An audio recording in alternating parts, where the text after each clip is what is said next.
വനിതാ സംവരണ ബിൽ വ്യാഴാഴ്ച തുടങ്ങുന്ന പാർലമെന്റ് സമ്മേളനത്തിൽ പാസ്സാക്കണമെന്ന പ്രധാനമന്ത്രിയുടെ നിർദ്ദേശത്തെ എതിർത്ത് കോൺഗ്രസ് അധ്യക്ഷൻ മല്ലികാർജ്ജുൻ ഖാർഗെ മണ്ഡല പുനർനിർണയത്തെക്കുറിച്ച് ആദ്യം സർവകക്ഷി യോഗം വിളിച്ച് ചർച്ച ചെയ്യണമെന്നാവശ്യപ്പെട്ട് പ്രധാനമന്ത്രിക്ക് മല്ലികാർജ്ജുൻ ഖാർഗെ കത്ത് നൽകി.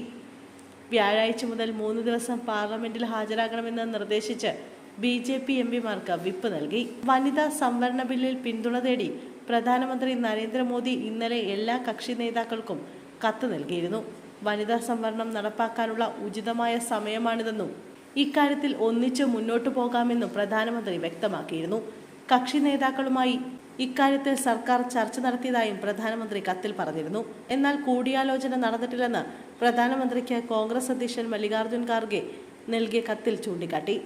മണ്ഡല പുനർനിർണയം എങ്ങനെയെന്ന് ഇതുവരെ പ്രതിപക്ഷത്തെ അറിയിച്ചിട്ടില്ല.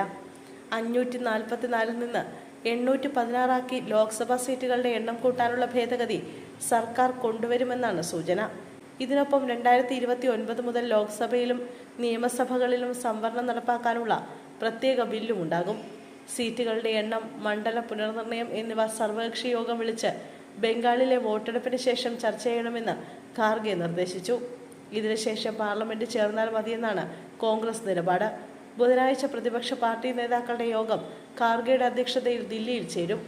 രാഷ്ട്രീയ ലാഭത്തിന് വേണ്ടിയാണ് ഇപ്പോൾ ഇത് ചർച്ചയാക്കുന്നതെന്ന വിമർശനവും മല്ലികാർജ്ജുൻ ഖാർഗെ കത്തിൽ ഉന്നയിച്ചു.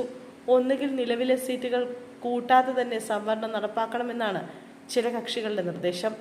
ഇല്ലെങ്കിൽ സെൻസസ് കണക്ക് വ്യക്തമായി വന്ന ശേഷം മണ്ഡലങ്ങളുടെ എണ്ണം തീരുമാനിക്കണമെന്നും പ്രതിപക്ഷം പറയുന്നു. അതേസമയം നീക്കത്തിൽ നിന്ന് പിന്നോട്ടില്ലെന്ന സൂചനയാണ് BJP നൽകുന്നത്.